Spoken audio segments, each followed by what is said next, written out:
Welcome back, everybody. This is Stefan from Two Scoops. We've been on a little hiatus after COVID. We kind of stopped doing everything, and so you're actually one of my first interviews back. I've been doing some field recordings, but as far as talking to someone, thank you for kicking off the new series. Yeah. I'm super happy to be here. Yeah. Thank you. I'm with Amelia Dahl. Are you an Asheville native, or where are you from? I can't claim the native title. I wish I could. Most of us can't. But I'm from Baltimore, Maryland. For real? Mm-hmm. That's amazing. You know where I'm from, right? No, where? Montgomery County, Baltimore. Yeah. Oh my gosh, wow, that's so cool. Small world. Very, very small. I met someone else last night at your show. Actually, I came last night to a show at the Elephant Room called Three Fates that Amelia was hosting. And I met a young man named Chops, who is from Montgomery County, Gettysburg. Yeah, I love Chops. Yeah, he's a very cool guy. He's a great guy. Yeah. He's an incredible lyricist and poet as well. He said he did some, he was trying to do like a poetry slam night here or something like that. Yeah. Yeah, more power to that. May that do really, really well. He's got a great talent. Cool. I gotta check him out. He sent me something called the Hackin' something. The Hawk and Hawthorne? Hawk and Hawthorne. Yeah, go check that out. Yeah, that's what I plan on seeing that while I'm here. So last night I was actually curious about this. Before your shows, do you have any like pre-show rituals? Anything you do to get ready for a show? Yeah, nervous pee. Straight up. I'm 28 now, and I've been performing since I was about 7, and every single time without fail, whether it's music performance, art shows, theater shows, I always have a nervous pee. It calms you down? It doesn't even calm me down. It's like for some reason I just always have to pee before a show, and I know it's because of my nerves. And then I pee, and then I do the show. And then it's great. I guess it must calm me down physiologically, at least. My body's amped up. Yeah, telling you to do something, you get it done. Yeah. I think what I do, though, in a ritual sense, is that I really love to have, the full day of a show as, my day. Doing whatever I want to do, and if I don't want to see anyone, I just really, leave myself in solace. Yeah. And it feels good. It's like an ounce of control before we release the control to the audience. Yeah, do you find yourself, does the whole day consume you if you know you have a show at night? Is that whole day basically occupied, what you're saying? Yeah, 100%. Yeah. That whole day is the show day. Yeah. And even when I have a show early in the day too, I tend to take it easy for the rest of the day and give myself a respite. You did a job and now you're done and this is the end of the day, even if I finish the show at 1 in the afternoon. It's chill time for me now. I very much relate with that. Yeah. Days are consumed the whole day. You recently changed your social media handle. I did. I felt like that was a big move. What was the motivation? It was a big move for me. I've been Dollgirl7 since I started the account. I think in 2009. I started, maybe 2010. And so years and years later, after countless murals with Dollgirl7 as the handle that is tagged on them, these murals are still in existence. I fought the plan to do that for a long time. I've had a lot of people telling me, maybe you should put your full name in there so that people know, because Doll as a name, some people can just assume that it's just a nickname or a cutesy kind of thing, but it's actually a name that I plan to claim. And so it felt like a really big move, even just coming to the decision of I'm going to make this change. And then, of course, I had done the thing and gotten the badge. And so I had to cancel the verification so that I could change the name and then get re-verified by Meta, the Insta gods and the Meta worlds.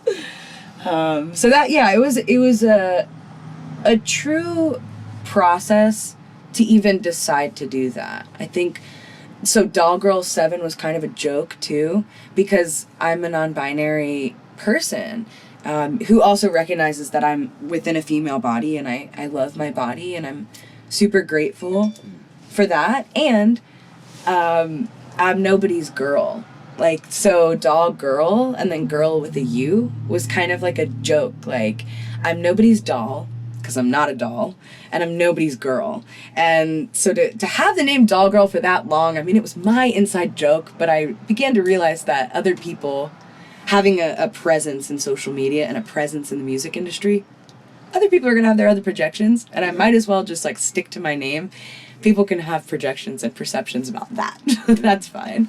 Yeah, I never thought about, because you do art as well, you paint. Yeah. Yeah, so I never thought about your tag on the photos and stuff, all that stuff you've created too, having that on there. So it's a big move. Congratulations to take the step. Thank you so much. And you know, that's why I put Muse as well, because I was going to do Amelia Doll music, but I felt like that would hold me back a little bit.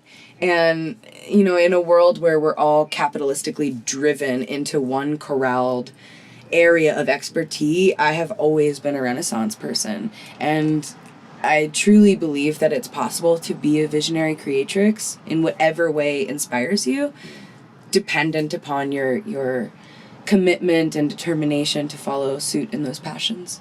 It's good. You're definitely inspiring people for sure. I mean, there was a good amount of people there last night. Everyone seemed to love you. And they're super connected with you. That was very inspiring for them, but also me as an artist myself to see that and to see the community you're building. So, thank you. Yes, you are a muse for sure. It's true. So if you go to Spotify, you can check out Amelia Doll, and you have a single called Eurydice.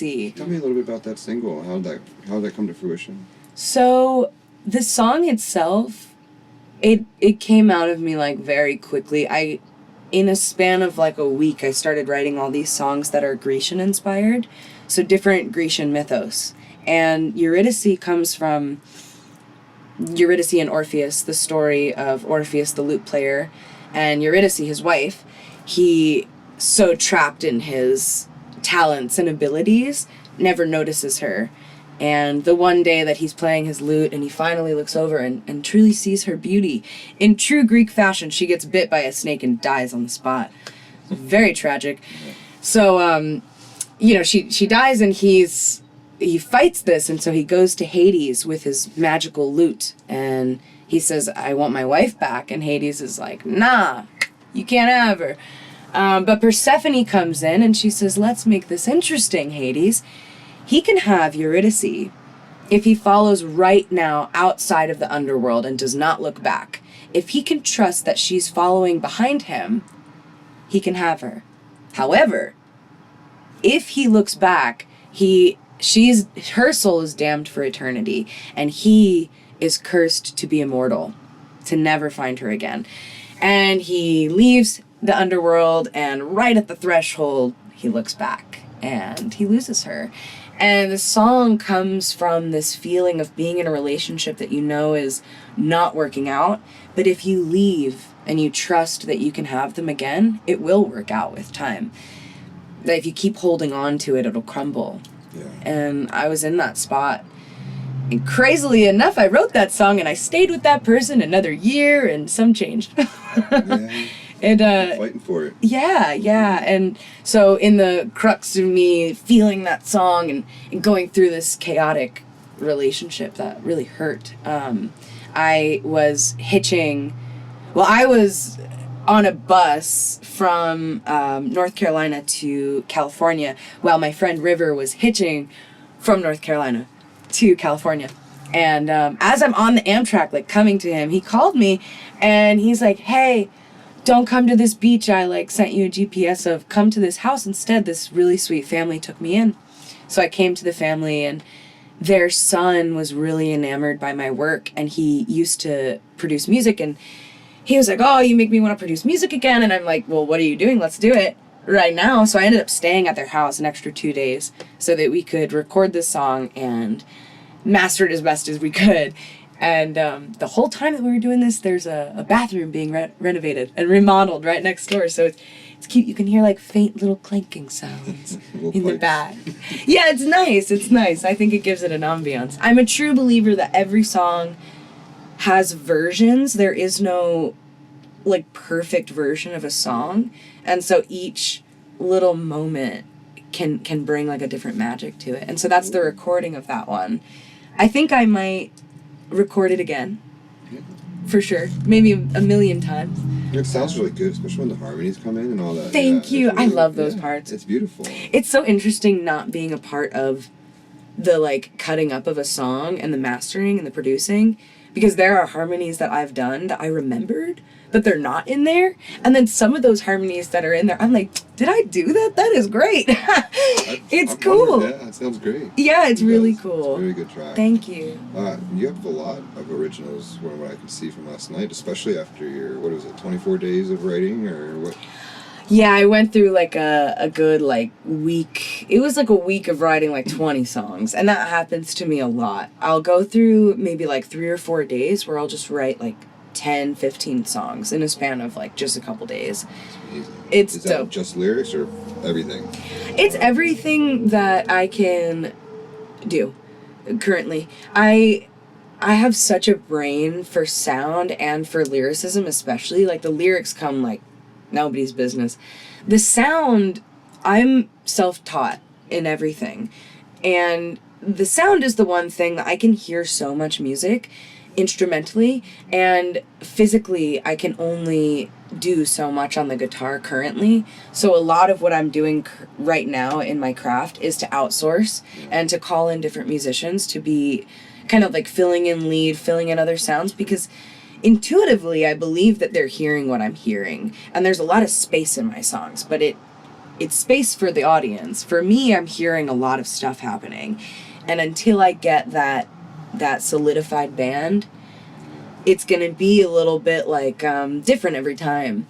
And yeah, so I write the guitar and the lyrics, and currently my guitar style is just a lot of like rhythm guitar, chord heavy guitar, and it gives me actually a lot of space too when I keep that rhythm when I do call in other musicians, because there's so much that they can do with just like 2 or 3 chords over and over again. That's like a musician's dream if they know what they're doing. Yeah. So Did you have a band or people that you kind of go to right now, or? Totally, yeah. So I've got a band that we're so sweet. We're a little bit of a hodgepodge band. We all live in different states, but we're under the title of Golden Mandalas, and this band was started with a man named William Andrew Golden, who also has a Spotify single that he just put out called Running, and I worked with him for a while. We performed this song together. My vocals aren't on that track, but we did work on that for a bit together, and yeah. So Golden Mandalas, it's cool. His name is William Andrew Golden.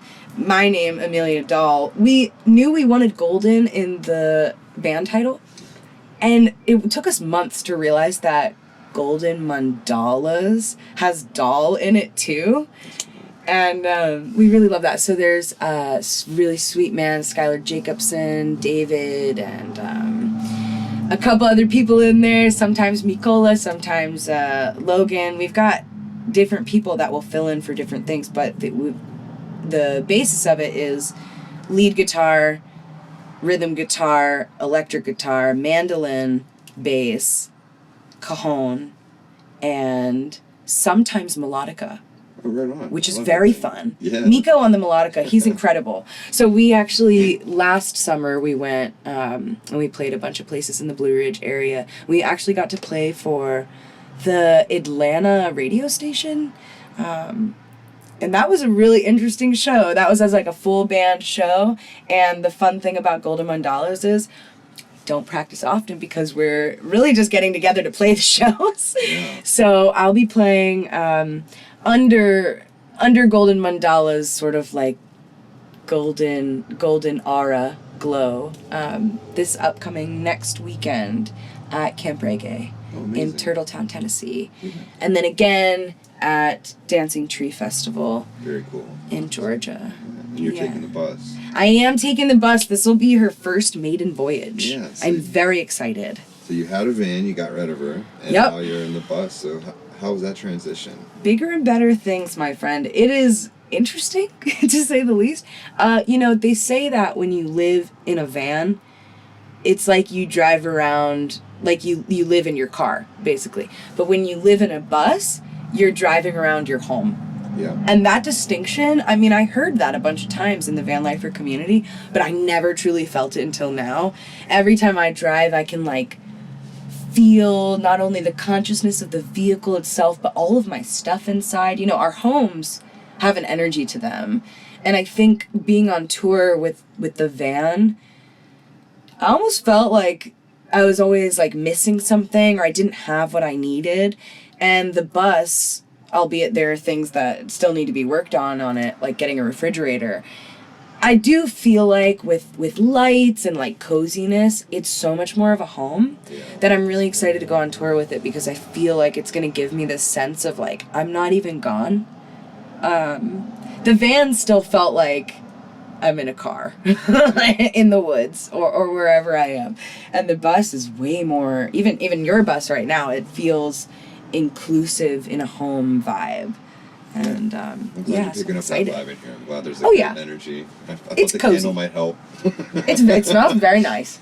Very nice. Yeah. Yeah, and I will say too, there's one thing that I'm interested in with the bus is just going to be the mechanics of it. Something about the van I like trusted that I kind of know about cars. Okay. The bus feels like a little bit more, it's a bus. Like haven't been a bus driver in my whole life until now. So there's a little bit more risk, which I think makes it a little bit more passion driven. Like there's nothing that will stop me from getting to Turtletown, Tennessee and doing this mural and then playing my set.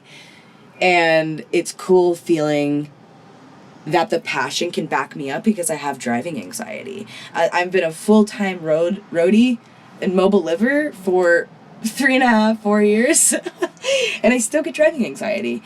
But the passion for what I'm about to go and do almost like overrides that. Yeah.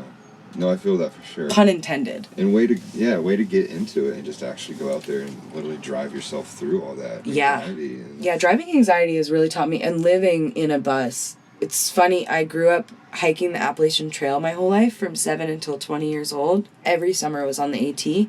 And as a kid, I learned very quickly, especially when I was a young kid, I was very obese growing up. And to hike up a mountain as an obese child, I mean, I thought I was in like boot camp or I was being punished for like years of my life. It wasn't until I got a little bit older that I realized I was climbing myself up mountains where most kids my age had no idea how to push through physical like stressors like that and endurances.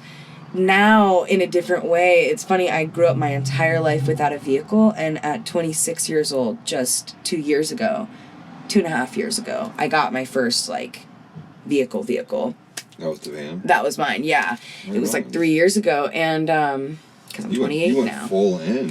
Yeah. You didn't just get, like, a car. You got your house. Yeah, I was 25. Yeah, so 25 years old, I get my first car, and I live in it, and I spent my whole life walking places, right? So I learned the physical endurance, and now I'm almost learning a psychological endurance of I don't have to walk myself those places, but there's a certain level of trust of other drivers and the vehicle itself. And so I'm grateful that the music and the art can back me up in the psychological stress of that. And what's the worst thing about being a musician? The thing that I've been really holding in my heart, I don't even know if it's the worst, but it's definitely the most anguishing, and it's the thing that's most alive for me right now. I went to 12 years of fine art school. I double majored in art and theater, and in that I did musical theater, so there was a lot of music involved.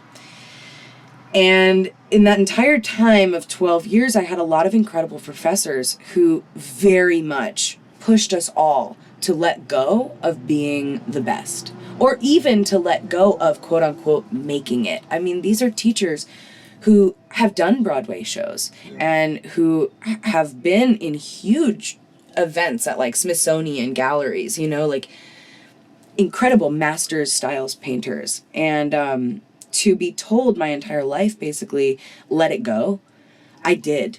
And I grieved it for years. And I let go of theater and I let go of art full time, and to pick up music full time and with no expectation, completely surrendered. Now I'm getting to the point as a musician where I'm hitting a lot of moments where people are like fully calling me out of like, you are going to go somewhere. You are going to make it. And that is so beautiful to me and amazing and horrifying. It is so painful to hold other people's belief in me because I've spent an eternity of my life grieving that it might not happen, and doing my best to love myself anyway.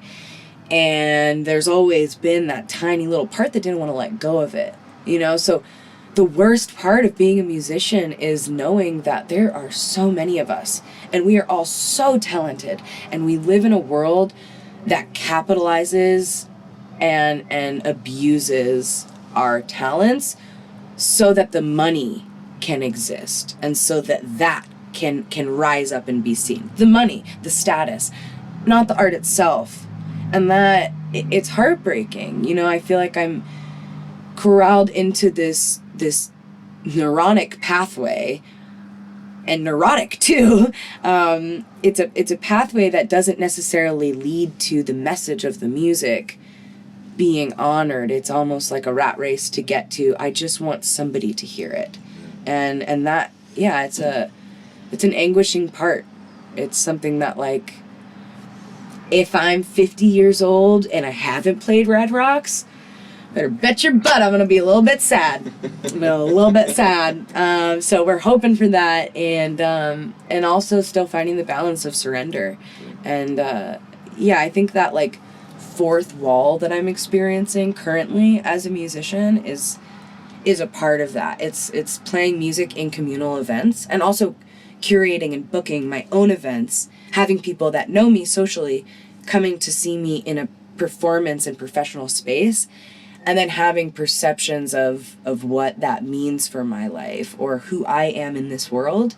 And I'm also hitting my Saturn return, which is in the house of community and relationships and group mindset.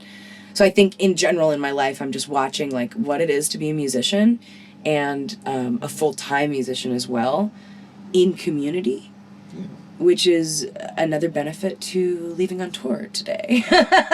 And being out of community for a bit to take a breather, because it's a little different, I think, playing for people that you don't know, and being able to, like, play a show, leave, play another show, leave. Yeah, I live that way. Yeah, it's nice, right? It's nice, and it has its own sadnesses. It's like, it's solitude, and there's isolation, but, like, it's all yours in a way. It's like your journey. No one's holding that journey. In community, I often find, like, when you're playing regular shows, when people are going to these shows regularly, which we love, sometimes it can also sort of feel like it's all of ours, right? We're sharing it. And so there's, like, a special little, like, secret gift of, like, even playing for the shows off on a tour that maybe 5 people see. But that show is awesome, and maybe nobody will even know about it. There's such a gift to that, I think. The moment of time that only you and that group and community share together. Yeah. It's such a beautiful thing. And maybe your beautiful field recorder, if you happen to bring it. Yeah, exactly, absolutely. Well, I know you have to hit the road. I got one more small little question. Sure. It might not be small. Take as long as you want to answer it. Do you have any advice for any aspiring artists? Yeah. This is advice, and it's also, it's an opinionated law that I have for myself and other people. Take it or leave it. As a performer, or let's start like this. As a human being breathing, you are a creator. Every single human being on this planet is meant to create.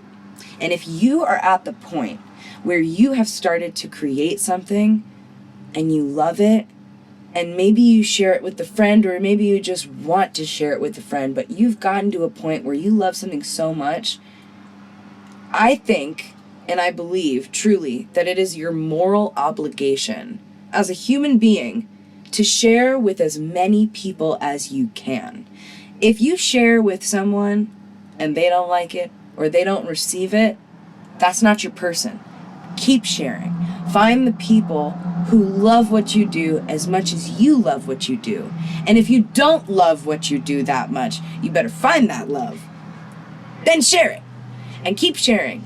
And what you find is, even if you don't love it so much, so many of the people that you're sharing with, they desperately need that medicine. It's your moral obligation, because somebody who's just underneath of you in their confidence, in their skill set, their technique, someone who's just underneath of you and who's watching you and inspired by you will be so much more inspired and so much more validated to share their work when they see you sharing your work. And you are going to reach all of the people that I personally cannot reach, that you, my sweet interviewer, can't reach, right? Yeah. It's all of our moral obligation to share our creation so that we're all together as a society teaching each other that it is okay to be vulnerable and to share the craft with true surrendering innocence and purity, to share that craft and to say, I'm worthy of this being seen. That's healing the world. I've interviewed a good amount of people, and that was a beautiful answer. Thank Really, you. Yeah, I really appreciate you saying that. Thank you That's so awesome. much. Yeah. Tell us your Instagram handle one more time. It is Amelia like the pilot, and then doll like a baby doll. So ameliadoll.muse. AmeliaDoll.muse. Guys, go follow Amelia. Good luck on your tour here coming up. Thank you. Thank you so much for sitting with me today. I appreciate it. I'm super excited.